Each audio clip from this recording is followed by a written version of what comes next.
মনে আছে রোভার পার্সিভারেন্সের কথা, যা 2021 সালে মঙ্গলের মাটিতে পা রেখেছিল? সেই রোভারটি আবার নতুন করে এমন কিছু গবেষণার সাথে যুক্ত হতে যাচ্ছে যা নতুন করে আমাদের চেনাবে এই লাল গ্রহটিকে।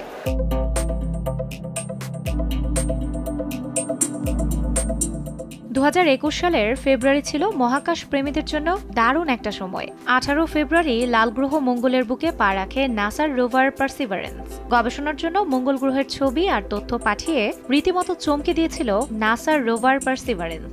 মঙ্গল গ্রহকে নতুনভাবে চিনতে ও এর রহস্য উন্মোচন করতে সাহায্য করে বিজ্ঞানীদের।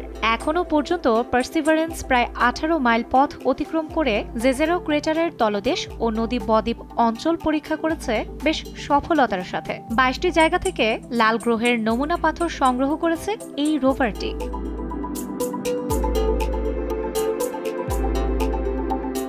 তবে পার্সিভারেন্স রোভার মঙ্গলের মাটিতে বিচরণ করে যেসব তথ্য দিয়েছিল সেগুলোও বদলে যাওয়া এখন সময়ের ব্যাপার মাত্র। প্রায় 3.5 বছর পর এবার জেজেরোর তলদেশ থেকে ঢাল বেয়ে উপরে উঠে আসবে রোভার পার্সিভারেন্স, আর সেখান থেকেই শুরু হবে তার নতুন কাজ। নাসার বিজ্ঞানীরা মনে করছেন জেজেরোর উপর দিকে এমন কিছু তথ্য পাওয়া যেতে পারে যা লাল গ্রহের ইতিহাসও বদলে দিতে পারে। তবে এই ঢাল বেয়ে উপরে ওঠা পার্সিভারেন্সের জন্য খুব একটা সহজ হবে না।